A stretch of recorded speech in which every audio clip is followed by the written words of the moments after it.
I want to tell you something that I've never said on the podcast before. A few years back, I was coaching one of my teams, and right before the game, cleats on, nerves in the air, kids looking up at me like I was supposed to have all the answers. And I said something I hadn't planned, but something just came out.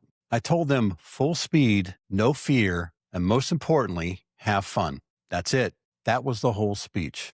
I sent the players out on the field, and here's what I've been thinking about ever since. Those 9 words, they just didn't apply to the game. They apply to every business I've ever built, every team I've ever led, and every hard decision I've ever had to make. Today, I'm going to unpack them for you, word for word, because I believe there's a complete leadership philosophy hiding in that pregame speech. And it's the one that can change the way you run your business, build your team, and show up in your life. Welcome to Mind Your Business, and I'm your host, Steve Wagner. Let me set the scene for you because context matters. These were young players. Some of them had never played a full season. Some were smaller than the kids on the other side of the field. Some were still figuring out the rules of the game, let alone how to win it. On paper, in a lot of ways, we were outmatched. And I could have stood there and given them a speech about technique, about assignments, about the other team's weaknesses. But here's what I've learned about sports and business.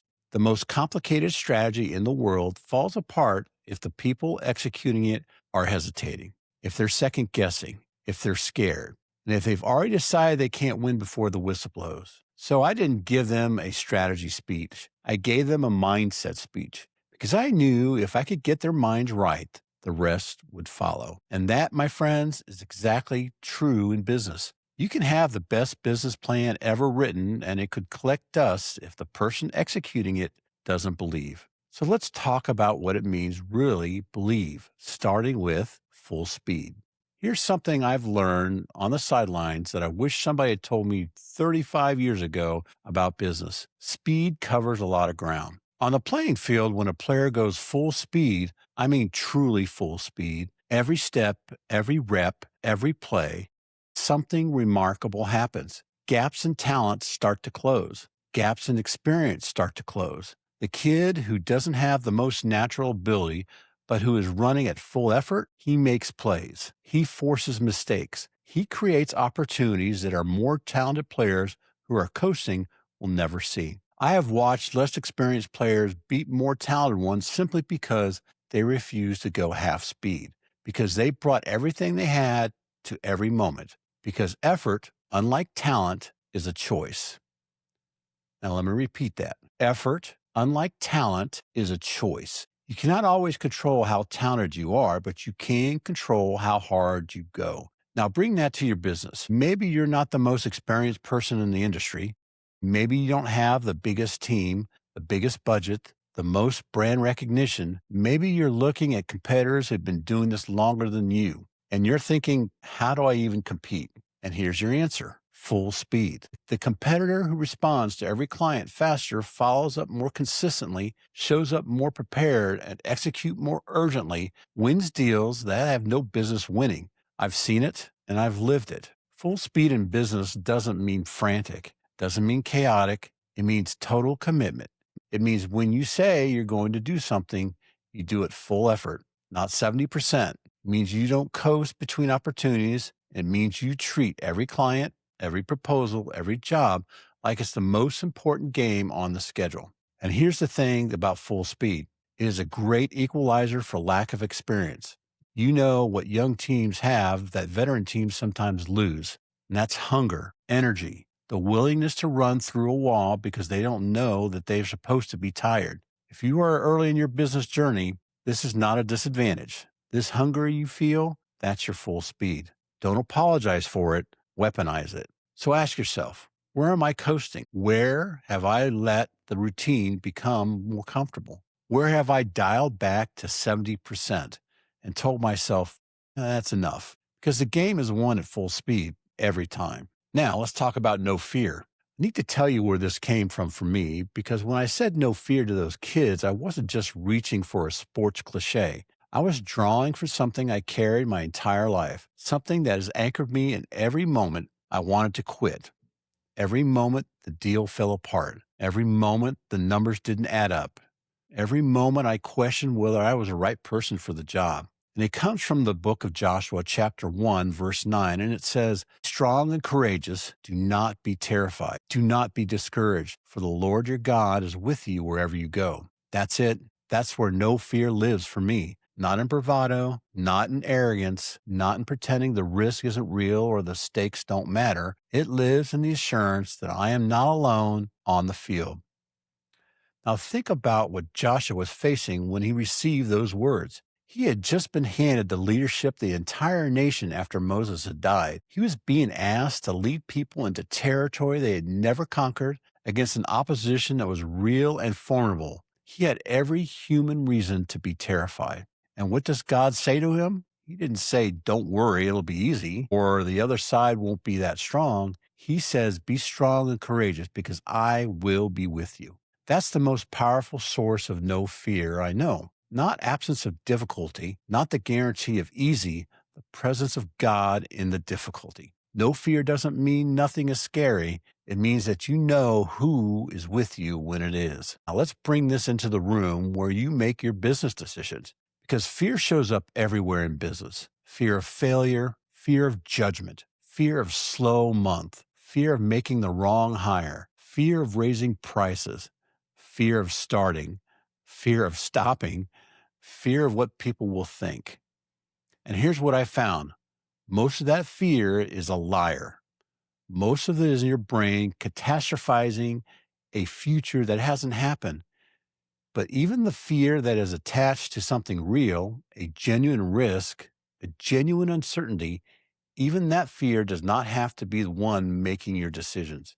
When I walked into that locker room and told those kids no fear, I wasn't telling them the other team wasn't bigger or faster. Some of them were. I was telling them, you don't face this field alone. You face it together. And for me personally, you face it with a God who promised you to be with you wherever you go. That promise doesn't expire in the locker room door. It goes with you into the boardroom, into negotiations, into the conversation you've been dreading, into the risk you've been avoiding. Be strong, be courageous, but do not be terrified. Do not be discouraged.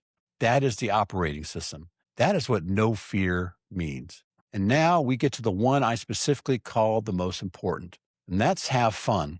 I know coming right after a scripture passage, have fun sounds like a gear shift. But stay with me because I think those two things, faith and joy, are far more connected than we usually admit.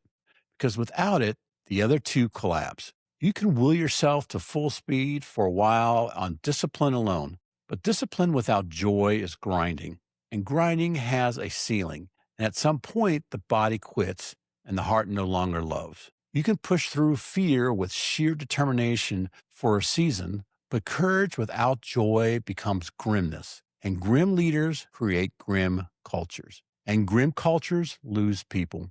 Joy is the fuel that makes full speed and no fear sustainable. It's not soft, it's structural. I told those kids to have fun because I knew something about competition that took me years to learn. The team that plays loose wins. The team that plays tight loses. And when athletes are having fun, when they're playing free, playing light, playing like they love the game, they perform at a higher level. They take better risks. They communicate better. They recover faster from mistakes. They stay in the moment. Same is true as in business. It's been in rooms of companies that are technically excellent, but joyless. And they were hemorrhaging the best people. I've been in rooms with companies that had probably had no business competing at the level, but there was something alive in there, something that made people want to stay, want to grind, want to build. And here's the faith connection I promised you. Scripture tells us that the joy of the Lord is our strength, not our own manufactured positivity, not toxic optimism that pretends everything is fine. A deep, settled joy that comes from knowing you aren't held, knowing your work matters, knowing the outcome ultimately is in the hands bigger than yours. That kind of joy doesn't crumble when the quarter is bad. It doesn't disappear when a client walks. It doesn't evaporate when the deal falls through. It's rooted in something deeper than the scoreboard. So let me ask you something direct. Are you having fun in your business? Now, I'm not talking every day. I'm not asking for a fairy tale, but in balance, in the arc, Do you still love the game you're in? Do you still feel something when you deliver great work? Do you still get excited when you see the opportunity ahead?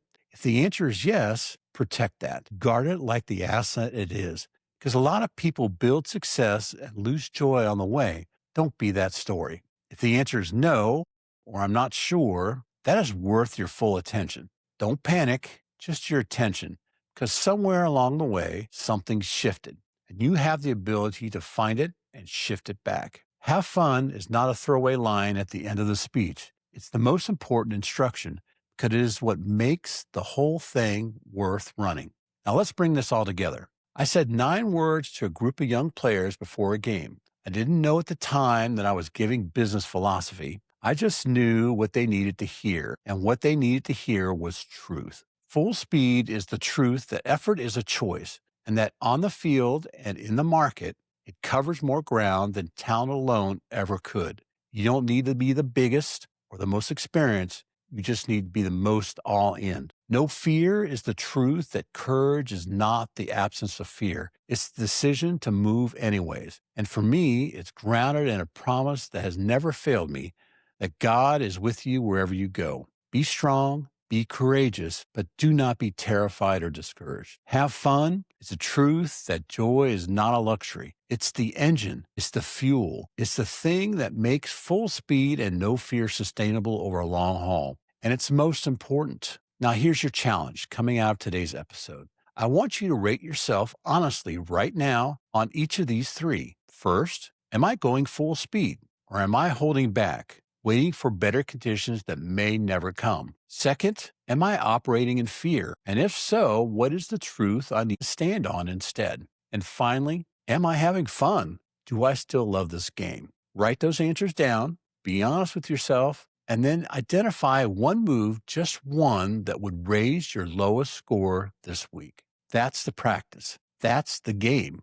Thank you for spending your time with me on Mind Your Business. If this one meant something to you, pass it along. Send it to someone on your team. Send it to a fellow business owner. Send it to somebody who needs to hear those 9 words today. Subscribe and leave a review, and come back next week because we got more work to do. And until then, I'll leave you the way I left those kids in those locker rooms. Full speed, no fear, and most importantly, have fun. Now go play your game.